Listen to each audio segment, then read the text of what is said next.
Hello, this video is to present our research on adaptive path formation in self-assembling robot swarms by tree-like vascular morphogenesis. This work is supported through the project Flora Robotica. The source of our inspiration is a phenomenon in the growth process of the natural plants. Auxin, the hormone produced at the tip of each branch, is transported rootwards, and along that path it triggers growth of vascular tissues. The vascular system of a plant is responsible for the distribution of water and minerals from the root to the rest of the plant. It's a competition between different branches over the common resources. Branches in better positions receive bigger shares of the common resources and hence grow faster and larger. Branches in better areas grow more vessels, receive more resources, and grow more, whereas the branches in worse areas start to shrink and dry. Following the vascular morphogenesis control approach, a growing directed tree represents the vessel structure that maintains the collective decision-making process for distributing a virtual resource. The common resource R, provided at the root of the graph, is distributed according to the weights of the outgoing edges and determines which leaves of a tree grow and which leaves are rejected. With a resource distribution that is adaptive to environmental features, this mechanism implements a collective rational decision about where to grow and where to shrink the tree. The sensor value is transported rootwards, and on its way, the edge weights are tuned.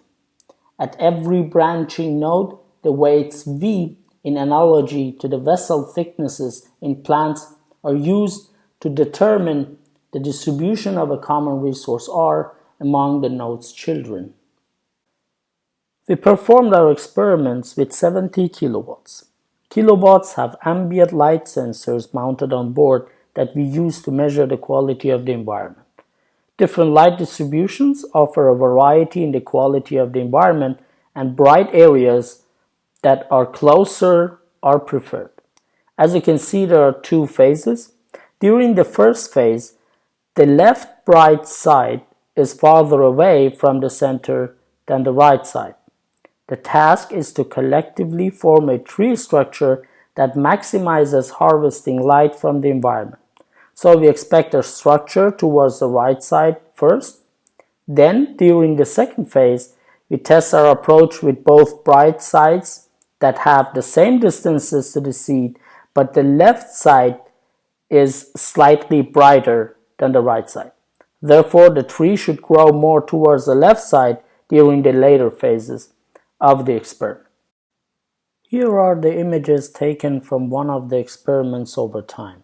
The tree quickly starts to form. The middle area is always dark, so no preferences are made to the direction of the growth until the tree reaches outside the dark area and starts to notice a difference in the light condition.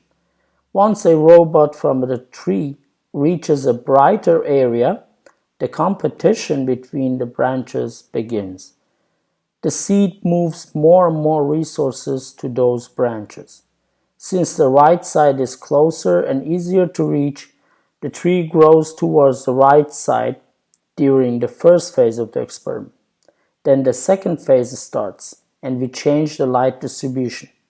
Now the robots have the same distance to both bright areas, but eventually the side that offers brighter light wins, and the tree grows to the left side. In the diagram above, we can see the number of the robots in the tree structure over the time for all 6 experiments. Number of the robots in the tree at the right side is shown with red line, and the blue line represents the number of robots at the left side. The consistent observations were made in the heat maps, where we see denser footprints of the robots first at the right and then at the left side of the arena, which verifies that the robots were able to adapt to the changes in the environment and decide for the closest and highest quality areas. Thank you very much for your attention.